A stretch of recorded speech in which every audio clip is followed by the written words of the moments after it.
DGISPR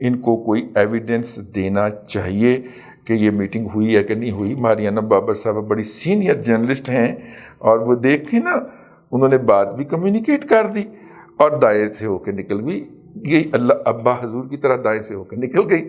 تو لیکن یہ ہے کہ بات بھی انہوں نے کمیونیکیٹ کر دی. میرا خیال ہے کہ اگر یہ میٹنگ ہوئی ہے, پہلی تو میرا تو خیال ہے کہ اس طرح کی میٹنگ نہیں ہوئی اور اس طرح کی میٹنگ ایسے نہیں ہوتی. اچھا, پھر کچھ لوگوں کا خیال ہے کہ وہ جو اپنے خوبصورت بھی تو جرنیل ہیں نا ہمارے یہاں, ایک میں تو ان کو خوبصورت کہتا ہوں, اسمارٹ بوائے جو ہے وہ بھی کچھ افواہیں پھیلائی جا رہی ہیں کہ وہیں پہ ہیں. میرا نہیں خیال جو اس طرح کی کوئی کمیونیکیشن ہوتی ہے وہ اس طرح کی کسی فزیکل میٹنگ کی جو ہے وہ ہوتی ہے.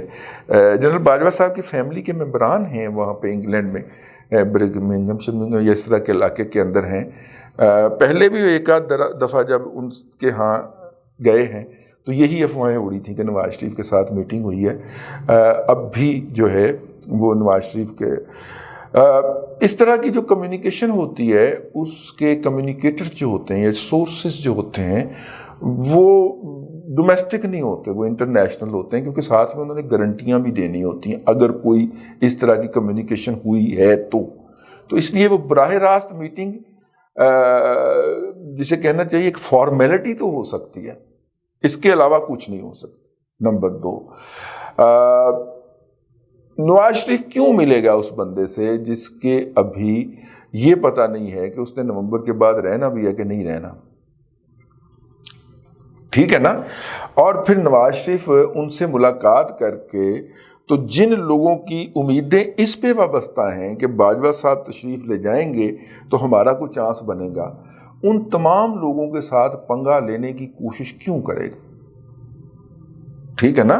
یہ تو ایک صاحب ہے نا جن کو ایکسٹینشن دینے کی کوئی صورت ہو سکتی ہے, لیکن نیچے کم از کم 5 سے 6 کینڈیڈیٹ بیٹھے ہوں گے جن کا خیال ہوگا کہ ہو سکتا ہے ہمارے سر کے اوپر ہما بیٹھ جائے.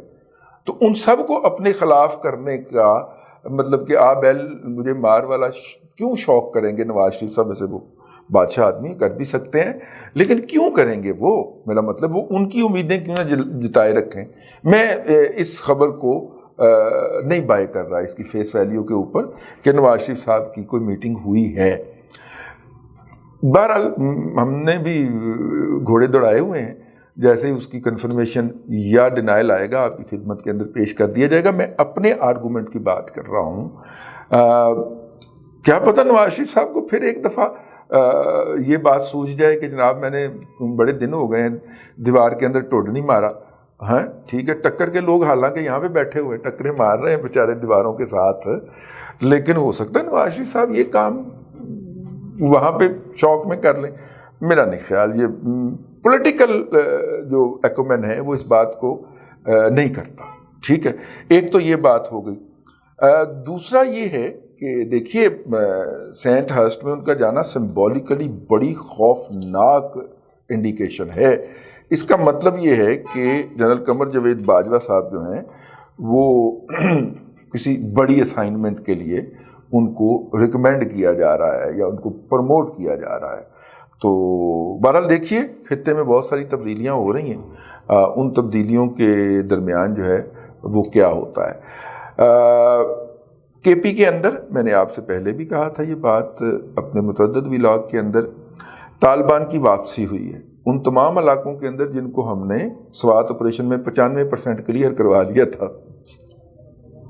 ہنسنا نہیں ہے آپ نے, میں بھی نہیں ہنسا ہوں, ویسے ہی ذرا سر کمزوری کی وجہ سے ہنسا نکل گیا, تو ہنسنا نہیں ہے آپ نے. 95% علاقہ ہم نے کلیئر کروا لیا تھا, وہ 5% تک ہم نے محدود کر دیے تھے, وہ 5% سے نکل کے پھر 100% پہ پھیل گئے سر. ٹھیک ہے سر, جانے دیں, اب تو ایمان سے ہنسا نکل جاتا ہے اس طرح کی آپ کی اس باتوں کے. افغانستان کے اندر مذاکرات ناکام ہوتے ہیں, لاسٹ تک ہم کھینچی جا رہے, ادھر اللہ ہٹ چھٹ دینے منہ تے باج دینے مذاکرات, اور اس کے بعد جناب پھر میرا مطلب ہے کہ ہم یہ خبریں چھپوانا شروع کر دیتے ہیں کہ طالبان آ گئے. گئے کہاں تھے؟ ایتھے ہی تھے. اب سوات وہ علاقہ ہے جس کی کوئی سرحد افغانستان کے ساتھ نہیں ملتی کہ ہم کہیں افغانستان سے انٹر ہو گئے. چلیں ادھر ادھر سے ہی آئے ہیں. اچھا, اب جب حکومت گئی ہے وفاق کی تو پی ٹی آئی نے کہنا شروع کیا ہے کہ وہ تو بڑی بڑی دیر سے آگے ادھر بیٹھے ہوئے ہیں. خیر پی ٹی ایم جو ہے پختون تحفظ موومنٹ صاحب کا، وہ اے این پی، ایمل ولی خان والی، یہ سارے لوگ شور تو پچھلے کم از کم 2-1 مہینے سے، جب سے یہ فیڈرل گورنمنٹ گئی ہے تو انہوں نے نیمے درون نیمے برون شور مچانا شروع کر دیا ہے۔ اس حوالے سے ایک اور بھی خبر میں آپ کو دیتا چلوں کہ پچھلے دنوں ایک تصویر چھاپی گئی جس میں وہ طالبان کے حلیے والے لوگ جو ہیں وہ سرے عام پھر رہے ہیں، سڑک پہ کھڑے ہوئے ہیں، بندوقیں انہوں نے تھامی ہوئی ہیں۔ اس کے حوالے سے حماد حسن صاحب ہمارے بڑے پیارے جرنلسٹ ہیں پشاور کے، انہوں نے فوراً کہا کہ بھائی یہ تو ایک یہاں کا وارلارڈ ہے، وارلارڈ نہیں سوری، ایک پختون سیٹ ہے، آپ سمجھ لیں اس کی وہ کوئلے کی کانیں ہیں جہاں پہ اس کا پھڈا چلتا رہتا ہے، یہ اس کے باڈی گارڈز ہیں، اور یہ کم از کم 3 ماہ پہلے کی ویڈیو ہے۔ یہ مطلب کہ کچھ خدا کا خوف کیا کریں، لیکن پروپیگنڈا ہے نا، تو پروپیگنڈا کروا رہا ہے کوئی کہ طالبان آ گئے، طالبان آ گئے۔ آپ کو یاد ہے کس طرح دونوں ٹانگوں پہ اچھل کے رحمان ملک نے کہنا شروع کیا تھا، ہو حملہ ہو گیا، میریٹ حملہ ہو گیا، جب میریٹ کے اندر بلاسٹ ہوا تھا، یاد ہے آپ کو؟ ٹھیک ہے یار، اتنے ڈرامے کرتے ہو، اتنے ننگے طریقے سے، نیکڈ طریقے سے کرتے ہو یار۔ اب تو ہمیں ہنسی آتی ہے آپ کے اس ڈراموں کے اوپر کہ طالبان آ گئے تو اب وہاں پہ اب آپریشن کرنا پڑے گا نا۔ ہاں 400-500 ارب روپیہ چاہیے ہوگا اس آپریشن کے لیے، قوم کی پوری بیک چاہیے ہوگی۔ اور یہ جو سٹوجز ہیں، یہ سیاستدانوں کے نام سے اس قوم کے اوپر جو مسلط ہوئے ہوئے ہیں، یہ سارے باندر جو ہیں یہ لائن کے اندر لگ کے اس کو ووٹ بھی دیں گے اور اس کے اندر جو ڈیتھس ہوں گی اس کو اون بھی کریں گے۔ جو سابق فاٹا کے اندر جو آپریشن ہوئے تھے ان کے جو لوگ تھے وہ ابھی تک اپنے گھروں کو نہیں جا سکے۔ سوات کی اتنی بڑی آبادی جا کے کراچی میں آباد ہو گئی تھی اس آپریشن کے بعد، وہ کبھی واپس نہیں آئی۔ ٹھیک ہے، تو اس سے بہت بڑی اکانومی جڑی ہوتی ہے۔ جس نے سوات سے ہجرت کر لی اس نے اپنی وہاں پہ جو بھی ایسٹ ہوگا وہ اونے پونے داموں بیچنا ہے نا، تو یہ بہت بڑی اکانومی جڑی ہوتی ہے اس لیے اس طرح کی حرکتوں کو اکنامک اسپیکٹ میں دیکھا جائے۔ ٹھیک ہے بھئی، اگر میرا مطلب ہے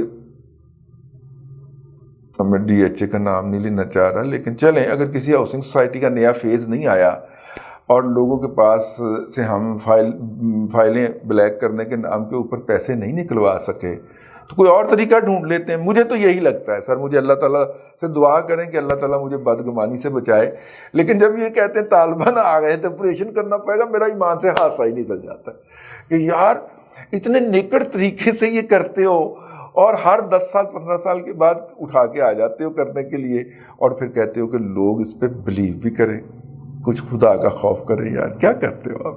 ٹھیک، چلیں اب تک کے لیے اتنا ہی، اگلے ولاگ میں پھر آپ سے ملاقات ہوتی ہے۔